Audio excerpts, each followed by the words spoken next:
जो भी दुश्मन है मेरे सलफ का, जल रहा था जला। अऊज़ु बिल्लाहि मिनश शैतानिर रजीम। बिस्मिल्लाहिर रहमानिर रहीम। व काना हक़्क़न अलैना नस्रुल मुअमिनीन। रब्बि इश्रह ली सदरी व यस्सिर ली अमरी वहलुल उक़दतम मिन लिसानी यफ़क़हू क़ौली। Rabbi ज़िदनी इल्मा rabbi ज़िदनी इल्मा rabbi ज़िदनी इल्मा। हर तरह की तारीफ़, हम्द व सना अल्लाह रब्बुल आलमीन के लिए है, जिसने हम सारे इंसानों को इस दुनिया के अंदर मबऊस फरमाया और साथ ही साथ हम सब की रुश्द व हिदायत के लिए बहुत सारे अंबिया कराम को इस दुनिया के अंदर मबऊस फरमाया। उन तमाम अंबिया कराम पर दरूद व सलाम का नजराना हो, बिलखुसूस हमारे और आपके प्यारे नबी, आखिरी नबी जनाब मोहम्मद रसूलुल्लाह सल्लल्लाहु अलैहि वसल्लम पर। बरदरान इस्लाम, दीनी मिली भाइयों, आज का मौज़ूए खिताबत है अल्लाह की मदद कैसे हासिल होगी। मेरे भाइयों, मुल्क में अभी फ़िलवक्त इलेक्शन का माहौल है। मुसलमानों में अलग अलग राय हैं। कोई कहता है कि फ़लाँ की इक़्तिदार आ गई तो ऐसा होगा वैसा होगा, मुसलमानों के साथ ऐसा होगा। कोई कुछ कहता है, कोई कुछ कहता है। मेरे भाइयों, ये ज़मीन अल्लाह की है। अल्लाह रब्बुल आलमीन जिसे चाहे इक़्तिदार दे और जिसे चाहे अल्लाह छीन ले, ये अल्लाह की इख्तियार में है। एक मुसलमान को क्या करना है, क्या करना चाहिए कि अल्लाह की मदद उनके शामिल हाल रहे। तो एक चंद बातें आपके सामने रखूँगा, चंद काम बताऊँगा। अगर इन बातों पर अमल कर ले इंसान तो यकीन मानिए अल्लाह की मदद ऐसे लोगों के साथ रहती है। सबसे पहली बात ये जान लीजिए कि मुसलमानों के साथ प्रोपेगेंडा करना और उनके ख़िलाफ़ साजिशें करना, मुसलमानों को परेशान करना, ये कोई नई बात नहीं है। अगर आप तारीख़ पढ़ेंगे तो मालूम होगा कि अंबिया कराम के साथ भी इस तरह का मामला पेश आया। उनके ख़िलाफ़ भी साजिशें की गई, प्रोपेगेंडे रचे गए, तरह तरह के मंसूबे बनाए गए। और यही वजह है कि मूसा अलैहिस्सलातु वस्सलाम को एक दिन मिस्र छोड़ना पड़ा और प्यारे नबी जनाब मोहम्मद रसूलुल्लाह सल्लल्लाहु अलैहि वसल्लम को अपने वतन अज़ीज़ मक्का को छोड़कर मदीना हिजरत करने पड़ा। आपके सहाबा ने भी हिजरत की। तो ये कोई नई बात नहीं है। मुसलमानों के ख़िलाफ़ साजिशें करना, प्लानिंग करना, उन्हें परेशान करना। कमाल की बात यह है कि इन परेशानियों से, इन तकालीफ़ से, इन साजिशों से हम कैसे निकल सकते हैं। हम क्या करें कि दुश्मन की साजिशें नाकाम हो जाए और हमारा गलबा हो। और एक दिन ऐसा आया कि मूसा अलैहिस्सलातु वस्सलाम को गलबा हासिल हुआ और फ़िरऔन हलाक हो गया। एक दिन ऐसा आया कि जनाब मोहम्मद रसूलुल्लाह सल्लल्लाहु अलैहि वसल्लम को फ़तह मिली, गलबा मिला, मुसलमानों की हुक्मरानी आई। तो आखिर वो कौन से काम हैं कि जिन कामों को करें तो मुसलमानों का गलबा हो, अल्लाह की मदद उनकी ज़िंदगी में रहे। और याद रखिए, अल्लाह फरमाता है वकान हक़्क़न अलैना नस्रुल मोमिनीन, के मोमिनों की मदद करना हम पर लाजिम है। अल्लाह फरमाता ये मेरा हक़ है, हम मोमिनों की मदद करें, अल्लाह पर लाजिम है। अल्लाह ज़रूर मदद करता है, अल्लाह मोमिनों की ज़रूर मदद करता है, ये अल्लाह पर लाजिम है। ख़ुद अल्लाह फरमा रहा है वकान हक़्क़न अलैना नस्रुल मोमिनीन। और यही नहीं बल्कि अल्लाह की मदद बिल्कुल करीब है, अल्लाह की मदद बहुत करीब है। शर्त यह है कि हम और आप उस लायक बन जाएं ताकि अल्लाह की मदद हमें मिल जाए। अल्लाह की मदद पाने के लिए हमें उस लायक बनना पड़ेगा। एक मिसाल से इस बात को समझें। एक आदमी है जिन्हें किसी चीज़ की ज़रूरत पड़ गई, एक बंदे के पास जाता है और कहता है कि आप मेरी ताउन कर दीजिए, मेरी कुछ हेल्प कीजिए। वो आदमी कहता है ठीक है, मैं आपके घर पहुंचा देता हूं, आप जाइए। वो आदमी चला जाता है और वो बंदा कुछ माल लेकर उसके दरवाज़े पर जाता है, दस्तक देता है दरवाज़े पर और खड़े रहता है दरवाज़े पर। तो अंदर से आवाज़ आ रही होती है, क्या? जो आदमी ताउन के लिए गया था वह आदमी अपने घर में अपने बाप को गाली दे रहा है, अपनी माँ को गाली दे रहा है, अपनी बीवी से लड़ाई कर रहा है, अपनी बहन से लड़ाई कर रहा है, बच्चों को मार पीट कर रहा है, बुरे अखलाक का मुजाहिरा कर रहा है। जो आदमी मदद के लिए गया था, ताउन के लिए उसके दरवाजे पर गया था, जब सुनता है देखता है ये चीज़ें, वो आदमी वहीं से वापस चला आ जाता है। क्यों? इसलिए कि वो बंदा ने सोचा कि वो मदद के लायक नहीं है, वो इतना घटिया इंसान है, अपने बाप को गाली दे रहा है, अपनी माँ को गाली दे रहा है, बीवी बच्चों से झगड़ रहा है, वो इस लायक नहीं है कि उसकी मदद की जाए। अब यहाँ देखिए, मदद उसके दरवाजे तक चला गया, दरवाजे पर दस्तक भी दिया, लेकिन वापस फिर चला गया। क्यों? क्योंकि वो आदमी उस लायक नहीं था कि उसकी मदद की जाए। तो मेरे भाइयों, अल्लाह की मदद बिल्कुल करीब है। अगर हम चाहते हैं कि अल्लाह की मदद हमें नसीब हो, अगर हम चाहते हैं हमारी ज़िंदगी में अल्लाह की मदद आए, तो मेरे भाइयों, हमें और आपको पहले उस लायक बनना पड़ेगा, उस लायक बनना पड़ेगा। और जिस दिन हम उस लायक बन जाएंगे, यकीन मानिए अल्लाह की मदद शामिल हाल रहेगी। और ये कब होगा? तो उसके लिए चंद काम करने पड़ेंगे। सबसे पहला काम ये करना पड़ेगा कि अपनी अक़ीदे की इस्लाह, अपने अक़ीदे की इस्लाह करनी पड़ेगी। अक़ीदे को शिर्क से, बिदअत से पाक रखना है और ये अक़ीदा रखना है, ये सोच रखना है कि मदद करने वाला सिर्फ़ और सिर्फ अल्लाह है। अल्लाह के अलावा किसी में यह ताकत नहीं है कि दुश्मनों की साजिशों को नाकाम कर दे। अल्लाह के अलावा किसी में यह ताकत नहीं है कि मुखालिफिन की मंसूबे को नाकाम कर दे, मुखालिफिन की साजिशों को नाकाम कर दे। अल्लाह रब्बुल आलमीन ही है जो मदद कर सकता है, अल्लाह के अलावा किसी में यह ताकत नहीं है। इसीलिए अल्लाह रब्बुल आलमीन फरमाता है सूरह आल इमरान आयत नंबर 126 के अंदर, अल्लाह फरमाता है वमन नस्रु इल्ला मिन इंदिल्लाहिल अज़ीज़िल हकीम। अल्लाह फरमाता है कि मदद अल्लाह ही की तरफ से है जो गालिब है, बड़ी हिकमत वाला है। दूसरी जगह अल्लाह रब्बुल आलमीन सूरह आल इमरान आयत नंबर 150 पर फरमाता है बलिल्लाहु मौलाकुम व हुवा खैरुन नासिरीन। अल्लाह फरमाता है बल्कि अल्लाह ही तुम्हारा खैर खा है। अल्लाह से बेहतरीन मददगार कौन हो सकता है? वह हुवा खैरुन नासिरीन, अल्लाह ही सबसे बेहतरीन मददगार है।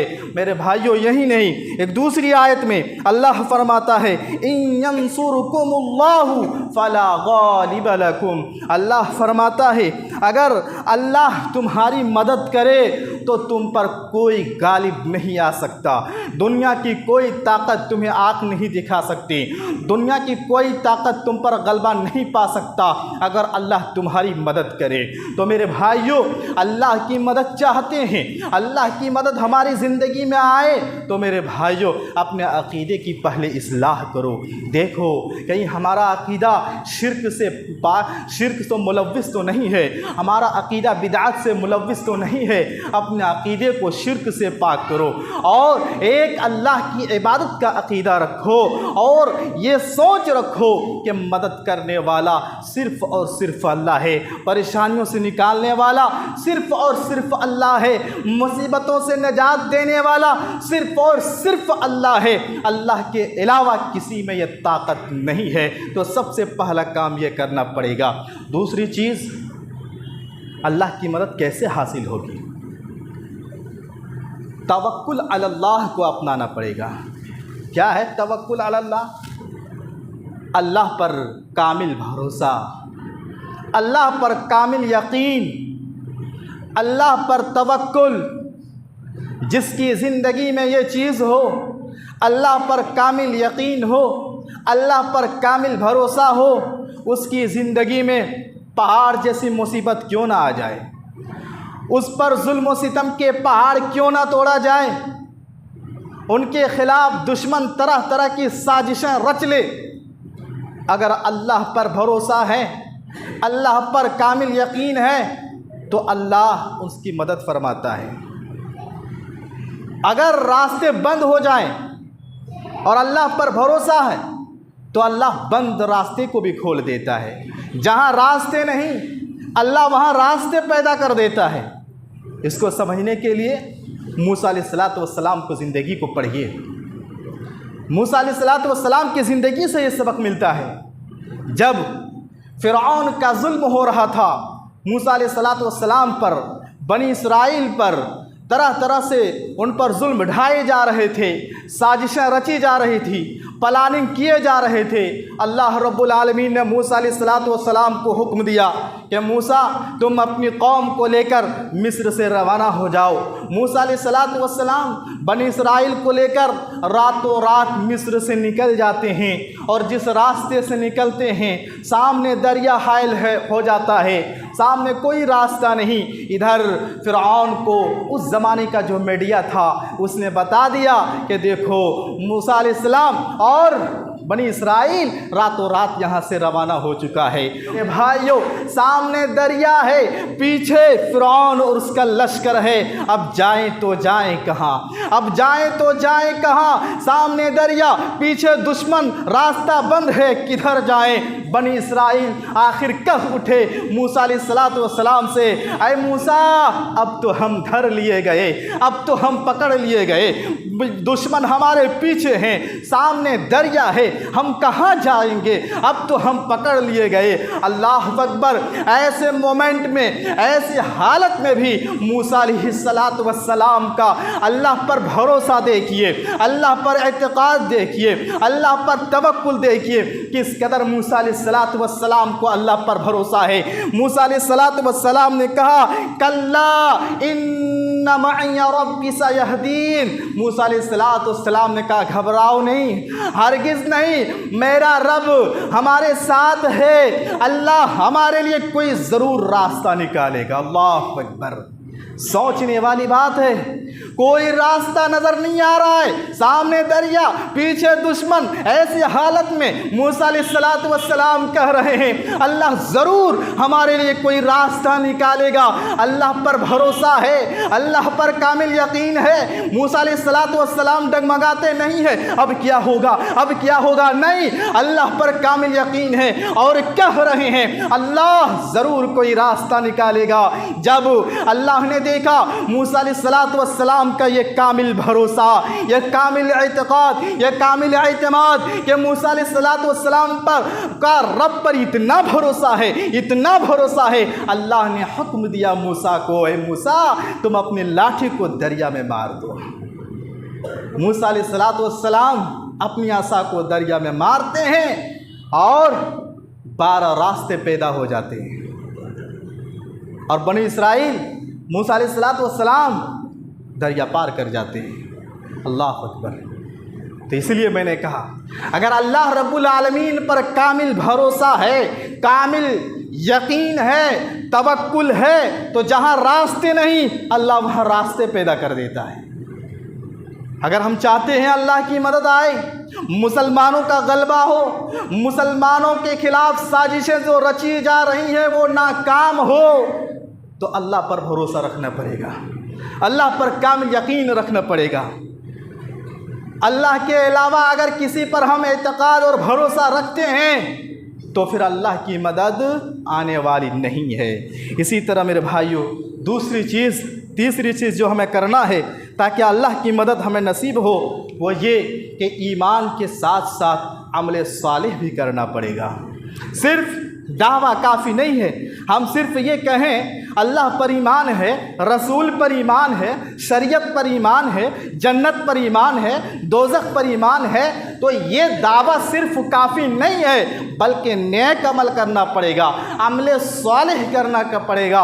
और जिसकी ज़िंदगी में ये चीज़ आ जाए कि ईमान भी हो और नेक अमल भी करता हो, तो अल्लाह का वादा है, अल्लाह उसे गलबा नसीब फरमाता है। कुरान की आयत देखिए, अल्लाह तबारक व तआला सूरह नूर आयत नंबर 55 पर इरशाद फरमाता है, वअदल्लाहुल्लज़ीना आमनू मिनकुम वअमिलुस्सालिहात लयस्तखलिफन्नहुम फिल अर्द।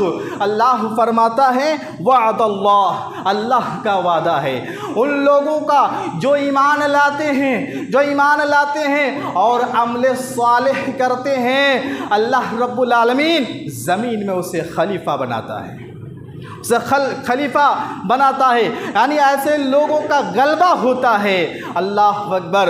आज मुसलमानों की तादाद में कमी नहीं है, लेकिन अगर आप देखेंगे तो अमल में बहुत पीछे हैं।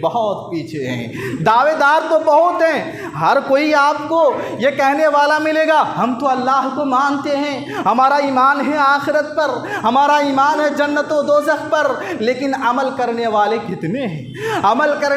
कितने हैं? तो सिर्फ दावा काफ़ी नहीं है और ना ही सिर्फ नेक अमल करना काफ़ी है, बल्कि दोनों चीज़ आपको करना पड़ेगा।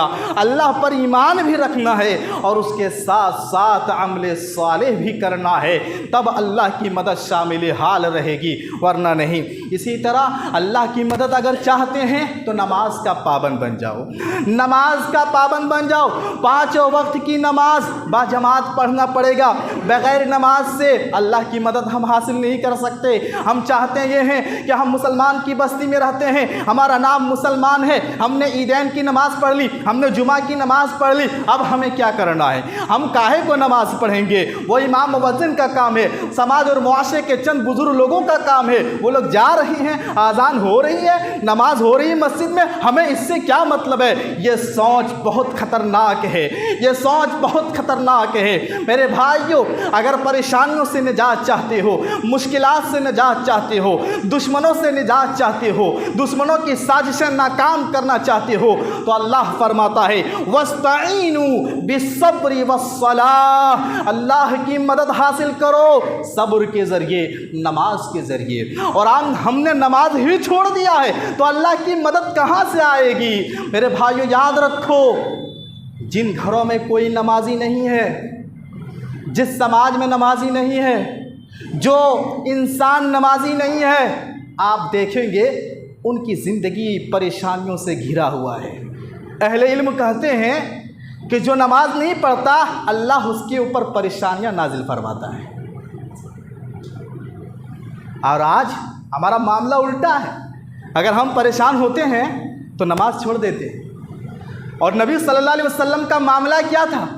नबी सल्लल्लाहु अलैहि वसल्लम का मामला यह था कि जब आप पर कोई परेशानी आती तो आप नमाज की तरफ दौड़ते। और आज हमारा मामला उल्टा है, अगर हम पर परेशानी आ जाए तो हम नमाज पढ़ने के बजाय कहीं और दौड़ते हैं, कहीं दरगाह और कहाँ चक्कर लगाते हैं, अल्लाह के सामने सजदा करने के बजाय गैरों के सामने सजदा करते हैं। मेरे भाइयों, अल्लाह की मदद चाहते हो, कुरान कहता है वस्तईनु बिस्सब्रि वस्सलाह, नमाज का पाबंद बन जाओ। और आज मुसलमानों की तादाद बहुत है, लेकिन नमाजियों की तादाद कितनी है? मस्जिदें आलिश, एक से एक मस्जिदें आपको मिलेगी, शानदार से शानदार मस्जिदें मिलेंगी, मस्जिदें और खूबसूरत से खूबसूरत बनती जा रही हैं, लेकिन नमाजियों की तादाद कितनी है? नमाजियों की तादाद कितनी है?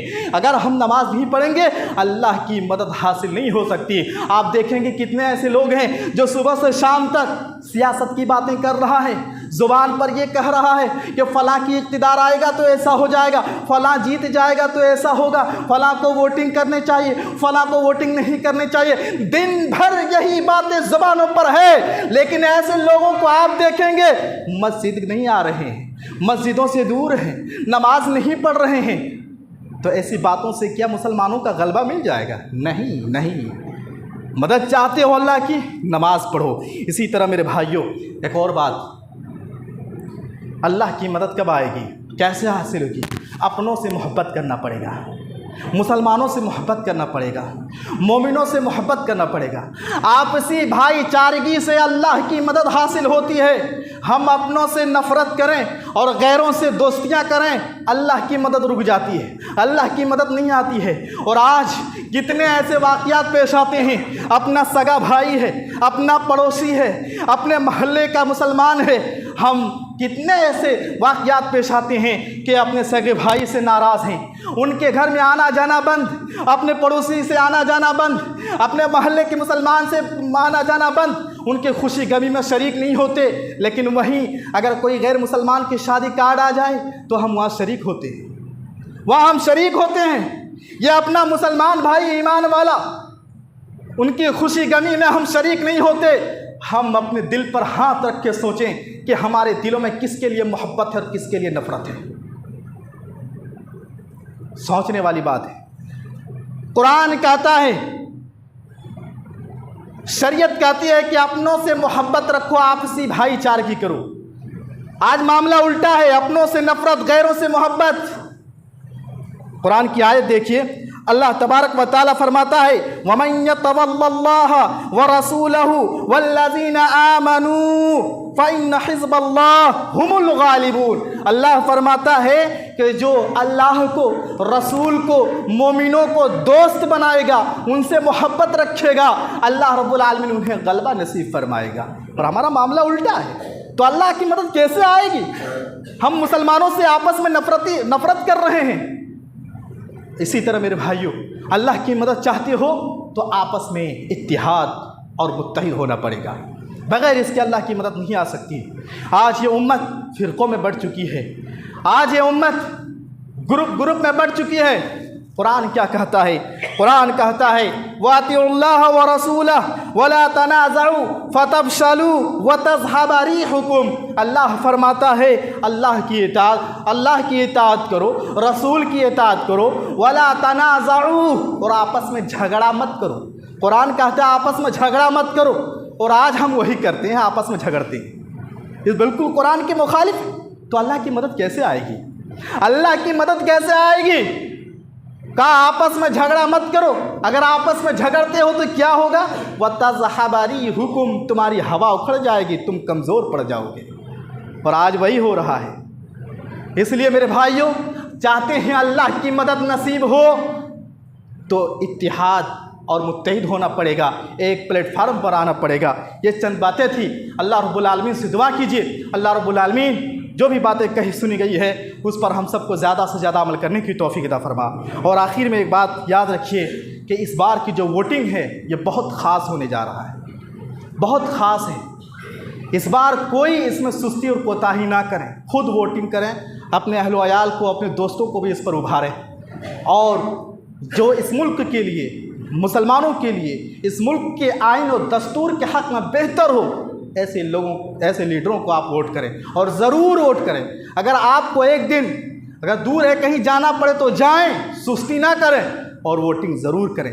उलमाए कराम कहते हैं कि आज़ादी के बाद से सबसे ज़्यादा ख़ास वोटिंग 2024 का है।